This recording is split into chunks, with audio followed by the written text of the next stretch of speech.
வணக்கம். ரொம்ப நாள் கழிச்சு ஒரு ஈவெண்ட் பண்ணால் நீங்கள் டீம் டிசைட் பண்ணாங்க. எங்கே ஈவெண்ட் பண்ணலான்னு டிசைட் பண்ணும்போது ஓமானுக்கு போய் ரொம்ப வருஷம் ஆகுது, ஓமானுக்கு போகலான்னு டிசைட் பண்ணாங்க. இந்த வாட்டி 15th மே அன்னைக்கு சலாலாலையும் 16th மே மஸ்கட்லேயும் ஈவெண்ட் பண்ணுறதா டிசைட் பண்ணியிருக்காங்க. ஸோ சலாலாலையும் மஸ்கட்லேயும் உங்களை சந்திக்கிறேன். இந்த வீடியோட டிஸ்கிரிப்ஷனில் அந்த கூகுள் ஃபார்ம் இருக்குது. அந்த கூகுள் ஃபார்ம் ஃபில் பண்ணி அனுப்பிச்சிங்கன்னா எங்கள் டீம் உங்களை கான்டாக்ட் பண்ணுவாங்க. வணக்கம். மீண்டும் மணிப்பேச்சில் உங்களெல்லாம் சந்திப்பதில் எனக்கு மிக்க மகிழ்ச்சி. இன்னைக்கு மார்க்கெட் மைனராக நெகட்டிவ்ல இருக்கு. பட் இதை வந்து சீரியஸாக எடுத்துக்காதீங்க. இந்த market is doing Crazy things. இன்னைக்கு நம்மளுக்கு நற்செய்தி மேலே நற்செய்தி வந்துக்கிட்டே இருக்கு. நேற்று 275 ரூபாய்க்கு விழுந்த கோல்டு இன்னைக்கு 10 ரூபா விழுந்திருக்கு. 9005 இருக்கு. யாருக்கெல்லாம் வேணுமோ கோல்ட் பீஸ் வாங்கிக்கோங்க. ட்ரம்ப் பாகதர் இருக்க பயமே. ஸோ திரும்பி அந்த 10,000 தாண்டும். அதனால விழ கோல்டை வாங்கிக்கோங்க. ரைட்டுங்களா? இன்னைக்கு நம்மளுக்கு இன்னொரு பெரிய நற்செய்தி வந்திருக்குது. நாட்கோவை பற்றி ரொம்ப வருத்தப்பட்டீங்க பல பேர். 9%, 10% தப்பாக இருந்தது காலத்தால். லோவஸ்ட் பாயிண்ட்லேருந்து 20%க்கு மேலே ஏறிடுச்சு. பல பேர் பயந்தீங்க. இது வந்து ரொம்ப ரிஸ்க் கம்பெனி, இது வந்து ஒரு ஸ்டார்ட் அப் கம்பெனிலாம் பல பேர் ஃபீல் பண்ணீங்க. உங்களுக்கு தைரியம் இல்லைன்னா நாட்கோ விட்டு ஓடி போயிடுங்க. ஸோ அப்புறம் ஐயோன்னு அழக்கூடாது. ரெண்டாவது, இண்டஸ்இண்ட் பேங்க்கும் ஒரு 5% அப், 4.5லேருந்து 5% அப் ஆகி 605லேருந்து வாங்கினவங்க. பப்ளிக் செக்டர் பேங்க் மாதிரி இருக்காது ப்ரைவேட் செக்டர் பேங்க்கு. பல ஓபிகள் நடக்கும்னு நினைக்கிறவங்களும் நெகட்டிவாக கன்சிடர் பண்ணுங்க. இது ரெண்டும் இன்னைக்கு மார்க்கெட்டில் டவுனாக இருக்கிற இன்னைக்கு இது நம்ம 2 ஸ்டாக்கும் நல்லா பண்ணியிருக்கு. இது ரெண்டும் நம்மளுக்கு ரொம்ப லேகார்டாக இருந்தது. என்னை பொறுத்த வரைக்கும் நாட்கோங்கிறது ரொம்ப எத்திக்கல் கம்பெனி, ஆனஸ்ட் கம்பெனி, பல இந்தியர்களுக்கு ஹெல்ப் பண்ணக்கூடிய கம்பெனி, உலகத்தில் ரொம்ப காஸ்ட்லியான மெடிசனாக சீப்பாக கொடுக்குற கம்பெனியில் ஒன்றும் கடனும் கிடையாது, ஒன்றும் கிடையாது. அதனால் லாங்கில் இருக்கிறதுல எனக்கு ஒரு ப்ராப்ளமும் இல்லை. பிபை ரேஷியோவும் ரொம்ப கம்மியாக இருக்குது. ஆனால் கொஞ்சம் நம்மளுக்கு பயமாக இருக்குது அப்படின்னா எக்ஸிட் பட்டனை தட்டிட்டு ஓடி போயிடுங்க. அப்புறம் திரும்பி வந்து அழாதீங்க. அடுத்தது, இண்டஸ்இண்ட் பேங்க்கு at least 1.5 times to 2 times book போகும். மேனேஜ்மெண்ட்லாம் மாறி அதெல்லாம் போகிறதுக்கு 1 வருஷத்துக்கு மேலே ஆகும். எனக்கு இந்த டென்ஷன்லாம் வேணாம் சார், நான் கார்மெண்ட் ஸ்டாக் வாங்கி தான் சார் நல்லா இருப்பேன்னு வச்சிங்கன்னா இதுலேயும் எக்ஸிட் பண்ணிவிடுங்க. இதில் மேனேஜ்மெண்ட் எத்திக்கல் ஆஹா ஓஹோலாம் சொல்ல மாட்டேன். ப்ரமோட்டர்கிட்ட துட்டு நிறைய இருக்குது, லைசன்ஸ் வச்சுருக்கிறாரு, அதனால் துட்டை இன்னும் போடுறதுக்கு ரெடியாக இருக்கார். யார் எம்டி, யார் சிஇஓ, யார் சிஎஃப்ஓன்னு டிசைட் பண்ணுறது ரிசர்வ் பேங்க்கு. ஒரு சிஸ்டம், ஒரு இன்ஸ்டியூஷனில் நம்பிக்கை இருந்தால் நம்ம கேமில் இருப்போம், இல்லையா ஜூட்டாகி ஓடிடுவோம். இவங்க வந்து ரீட்டைல் தான் கான்சென்ட்ரேட் பண்ணுறாங்க அண்ட் மைக்ரோ ஃபைனான்ஸ் செக்டரில் கான்சென்ட்ரேட் பண்ணுறாங்க. வைலண்ட் ஸ்விங் இருக்கிறதுக்கு பாசிபிள். பட் ஃப்யூச்சர் ஆஃப் எல்லா பேங்கிங்கும் ரீட்டைல் பேங்கிங் தான். லாங்காக பெருசாக லம்பாக கொடுக்கறதுலாம் ரொம்ப கஷ்டம். அதனால் இந்தியாவோட எமர்ஜிங் ரீட்டைல் பேங்க்கில் இதுவும் ஒரு பேங்க்கு. டாப் 5 பேங்க்ஸில் இதுவும் ஒரு பேங்க்கு. ஃப்யூச்சரில் க்ரோ ஆகக்கூடிய பேங்க்கு. நம்ம எல்லாமே ஒரு பேஸ்கெட்டாக வச்சுருக்கோம். இதை கன்சிடர் பண்ணுறதுல நம்மளுக்கு ஒன்றும் இஷ்யூ இல்லை. நேற்று கர்நாடகா பேங்க்கும் சவுத் இந்தியன் பேங்க்கும் பிலோ புக் வேல்யூ கன்சிடர் பண்ணியிருந்தீங்கன்னா உங்களுக்கு ப்ராஃபிட்டபுளாக இருக்கும். ஆனால் ஒரு சின்ன கிளிப்பு ப்ளே பண்ண சொல்கிறேன், அது இங்கிலீஷில் இருக்கும். அதில் வந்து மங்கரும் பஃபெட்டு என்ன சொல்கிறாங்கன்னு பாருங்கள். இது எஸ்பெஷலி நாட்கோக்கும் இண்டஸ்இண்ட் பேங்க்குக்கும் பொருத்தமாக இருக்கும். என்ன சொல்கிறாருன்னா, ப்ரைஸஸை பார்த்தீங்கன்னா நைட்டு தூங்கவே மாட்டீங்க. நம்ம பிஸ்னஸஸை ஓன் பண்ணுறோம். ஒரு லைஃப் டைம் சைக்கிளில் 2-3 வாட்டி அது 50% டச் பண்ணலைன்னா நம்ம வாங்கின ப்ரைஸ்லேருந்து அது ஒரு நல்ல ஸ்டாக்கே இல்லைங்கிறார். நம்ம பிஸ்னஸை பாதி விலைக்கு வாங்க பார்க்குறோம். அதில் வொலட்டாலிட்டி இருக்கும். நீங்கள் வொலட்டாலிட்டி வேணான்னா பஃபெட் தலைவர் சொல்கிறது உங்களுக்கு ஸ்டாக் மார்க்கெட்டே வேணாம். இது 2 ஸ்டாக்லையும் தப்பிச்சிட்டிங்க. வேணாம் ஜூட்டானா ஜூட்டாகி ஓடி போயிடுங்க. அடுத்தது, தங்கமயிலும் நீங்கள் 5% ஏறி இருக்குது. ஏன்னா அவங்க சென்னைக்குள்ளே வந்துட்டாங்க. அது நிறைய பேருக்கு தெரிஞ்சிருக்கும். சென்னையில் பல கடைகள் ஓப்பன் பண்ண போகிறாங்க. இது பப்ளிக் நாலேஜு. அதனால் தங்கமயில் வந்து கரெக்ஷனில் கன்சிடர் பண்ணணும். தங்கமயில் வந்து ஓன் கடை திறக்கிறாங்க. பட் கல்யாண் வந்து ஃப்ரான்ச்சைசி பிஸ்னஸில் இறங்கிட்டார். கோல்டு சடனாக ஒரு ஷாக்கில் இறங்கிச்சுன்னா இந்த ஃப்ரான்ச்சைசி பிஸ்னஸ் எடுபடாது. ஏன்னா இது வந்து franchisee owned company operated model. அதில் பாசிபிலிட்டி ஆஃப் ட்ரபிள் இருக்குது. இருக்குன்னு நான் சொல்லலை, பாசிபிலிட்டி இருக்குது.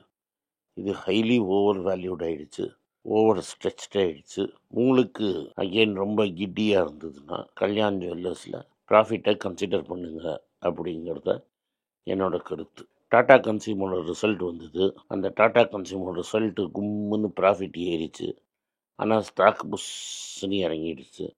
ஏன்னா இந்த ப்ராஃபிட் பெருசாக ஏறினதுக்கு காரணம் அதர் இன்கம். அந்த அதர் இன்கம்னால ப்ராஃபிட் ஏறிட்டே தவிர மெயின் பிஸ்னஸ்னால ப்ராஃபிட் ஏறலை. அது மார்க்கெட் கண்டுக்கிச்சு. அதனால் அதை 4% அடிச்சிருக்கு. இன்னும் வைர ஊசி தான், இது பக்கத்தில் வராதிங்க. பட் இது மாதிரி வைர ஊசி ஸ்டாக்லேயே ப்ராஃபிட்டுன்னு பார்த்தோன்னா ஓடாதீங்க. ப்ராஃபிட் எதனால் அப்படிங்கிறதையும் நீங்கள் பார்க்கணும். ப்ராஃபிட் எதனாலன்னு நீங்கள் பார்த்தீங்கன்னா இந்த கேஸில் வந்து அதர் இன்கம், எக்ஸ்ட்ராடினரி இன்கம்னு வந்திருக்கு. அந்த எக்ஸ்ட்ராடினரி இன்கம் ரொம்ப நாள் பாட்சா பலிக்காது. அதனால் இதை கன்சிடர் பண்ணாதீங்க. ஏர் இண்டியா வந்து என்ன பண்ணுறாங்கன்னா, ஆல்ரெடி 50 பிளெயின் சைனாக்கு போகிற பிளெயினை வாங்கிட்டாங்க. அதனால் இப்போ ஏர் இண்டியா என்ன சொல்கிறாங்க, இன்னொரு 50 பிளெயின் அப் ஃபார் கிராப்ஸ் இருக்குது, அதை எங்கள்கிட்ட தள்ளி விட்டிங்கன்னா நாங்கள் வந்து பிளெயினை பறக்க விடுவோம், இண்டிகோவோட காம்படிஷன் வருவோம் அப்படின்னு ஏர் இண்டியா சொல்லியிருக்கு. சுமார் 50 பிளெயின் அப் ஃபார் கிராப்ஸு.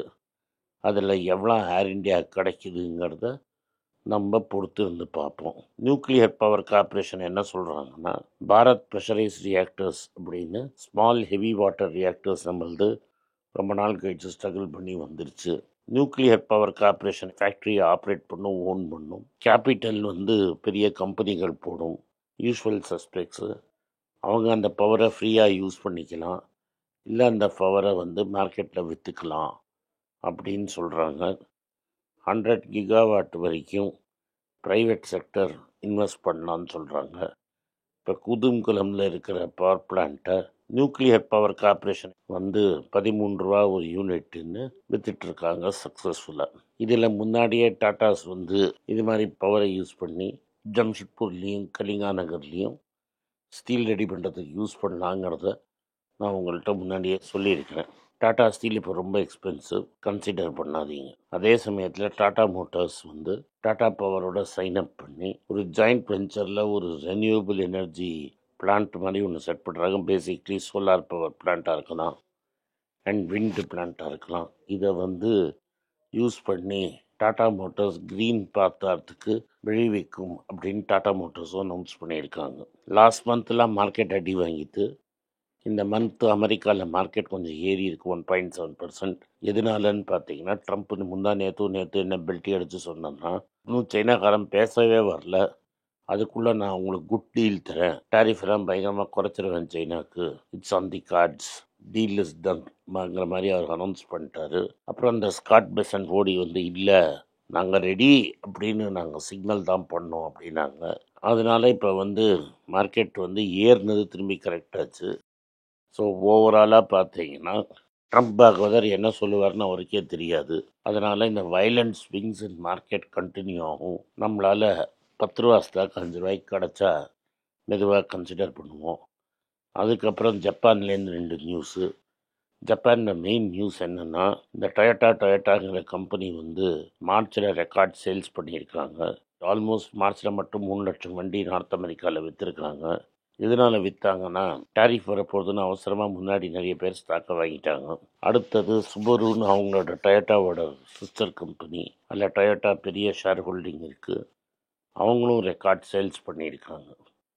இப்போ வந்து இன்னொரு நியூஸ் பார்த்தீங்கன்னா, பஃபட் தாத்தாவை பார்த்து காப்பி அடித்து பல பேர் வந்து ஜப்பானோட ஸ்டாக் மார்க்கெட்லேயும் ஜாப்பனீஸ் பாண்ட்லேயும் இன்வெஸ்ட் பண்ணுறாங்க. ஜப்பானில் வந்து இன்ஃப்ளேஷன் ஏறுறதுனால இன்ட்ரெஸ்ட் ரேட்டை ஒன்றும் ஏற்றுவாங்கன்னு எதிர்பார்க்கப்படுது.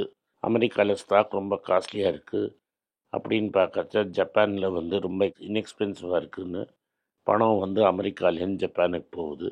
பஃபட் தாத்தா 2 வருஷத்துக்கு முன்னாடி பண்ணதை மார்க்கெட் இன்றைக்கி பண்ணுவோங்கிறத நம்ம புரிஞ்சுக்கணும். ஸோ இதுதான் இன்றைக்கி ஓவரால் சுச்சுவேஷன். ட்ரம்ப் என்ன பண்ண போகிறாருன்னு அவருக்கே தெரியாது. கோல்டில் ஒரு மைனர் கரெக்ஷன் இந்தியாவில், வேர்ல்டு வைடில் ஒரு பெரிய கரெக்ஷன். இதெல்லாம் வந்து பார்க்கும்போது நம்ம கோல்ட்லேயும் நம்ம ஃபார்மாலையும் லாங்கில் இருக்கிறது இப்போதைக்கு உச்சிதம். நன்றி, வணக்கம். இந்த வீடியோ உங்களுக்கு பிடிச்சிருந்தா வீடியோவை லைக் பண்ணுங்கள், எங்கள் சேனலை சப்ஸ்கிரைப் பண்ணுங்கள், பெல் நோட்டிஃபிகேஷன் தட்டுங்க. இந்த வீடியோவை முடிஞ்சால் உங்கள் சொந்தக்காரங்களுக்கும் ஃப்ரெண்ட்ஸுக்கும் அனுப்புங்க, அவங்கள பார்க்க சொல்லுங்கள். இந்த 4 சேனல் எங்கள்கிட்ட இருக்குது. பைசா போல்தா இன் ஹிந்தி சேனல், மணி மாத்துன்னு கன்னடாலையும், மணி மாத்துலுன்னு தெலுங்குலேயும், மணி பேச்சு மலையாளம்னு மலையாளத்துலேயும் இருக்குது. உங்கள் ஃப்ரெண்ட்ஸுக்கு தமிழ் தெரியாது, இந்த லாங்குவேஜஸில் தான் பார்க்கணுன்னு நினச்சாங்கன்னா நீங்கள் லிங்க் கொடுத்தீங்கன்னா அவங்க பார்க்கலாம். நன்றி, வணக்கம். எனக்கு ஒரு விஷயத்தை அட்டென்ஷனுக்கு கொண்டு வந்திருக்காங்க. என்னோட ஏஐ ஜென்ரேட்டட் இமேஜை பார்த்து யாரோ ட்ரேடிங்க்கு பணம் கொடுத்து ஏமாந்துருக்காங்க. ப்ளீஸ், உங்களுக்கு நான் பல தடவை சொல்லிட்டேன், இப்பவும் சொல்கிறேன், நான் யார்கிட்டையும் பணம் டைரெக்டாக வாங்குறது இல்லை, அப்பாயின்மெண்ட் பார்க்குறதே கிடையாது. அதனால் என்னை பார்க்கலான்னு யாராவது காசு கேட்டாங்கன்னா இல்லைன்னு சொல்லிவிடுங்க. அடுத்தது, ஒரு இமெயில் ஐடி இருக்குது, அதில் போட்டால் எங்கள் டீம் கான்டாக்ட் பண்ணுவாங்க. அது டைம் ஆகுதுன்னா வினோதோட இன்ஸ்டாகிராம் அக்கௌண்ட்டில் வினோத்தை மெசேஜ் பண்ணுங்க. அவன் என் தம்பி, அதுலேயும் அவன் காசு கேட்க மாட்டான். காசு கேட்குறாங்கன்னா ஏமாறுறீங்க. யார் என்ன சொன்னாலும் கம்பெனிக்கு செபி அல்லது ஐஆர்டிஏ அல்லது ஆர்பிஐ ரெஜிஸ்ட்ரேஷன் இருக்கணும். இந்த 3 ரெஜிஸ்ட்ரேஷன் ஏதாவது இருந்தால் தான் உங்களோட பணத்தை நீங்கள் கொடுக்கணும். நீங்கள் இன்கேஸ் ஆஃப் இன்சூரன்ஸ் டைரெக்டாக இன்சூரன்ஸ் கம்பெனிக்கு தான் கொடுக்கணும். இன்கேஸ் ஆஃப் ட்ரேடிங் நீங்களே புரோக்கர்கிட்ட போட்டு ட்ரேட் பண்ணணும். மியூச்சுவல் ஃபண்டும் கம்பெனிக்கு தான் கொடுக்கணும். த்ரூ எக்ஸ்சேஞ்சு நீங்கள் வாங்கிக்கலாம். இதெல்லாம் எதுக்கு நான் உங்களுக்கு சொல்கிறேன்னா, யாரையாவது சொல்கிறாங்கன்னு நம்பி ஏமாறாதீங்க. உங்களுக்காக நான் ட்ரேட் பண்ண முடியாது, அது இல்லீகல். நான் ட்ரேடும் பண்ணுறது கிடையாது. அதனால் ட்ரேடிங் ப்ராஃபிட் பண்ணி தரேன்னு சொல்கிறது ஏமாத்தல். எனக்கு ட்ரேடிங் பண்ண தெரியாது. என் பேரை சொல்லி ட்ரேட் பண்ணி உங்களுக்கு ப்ராஃபிட் ஷேரிங்னா ஃப்ராடு, ஏமாற்றம். நான் யார்கிட்டையும் காசு கேட்கல, கேட்கவும் மாட்டேன்.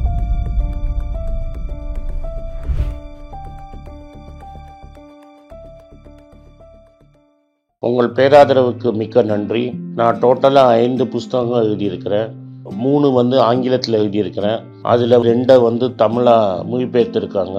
ஸோ டோட்டலாக 5 புஸ்தகம் ஆச்சு. இந்த 5 புஸ்தகத்துக்கு ஹார்ட் காப்பி வேணும்னா நீங்கள் கீழே இருக்கிற வாட்ஸ்அப் நம்பருக்கு மெசேஜ் அனுப்பிச்சிங்கன்னா எங்கள் டீம் உங்களை கான்டாக்ட் பண்ணுவாங்க.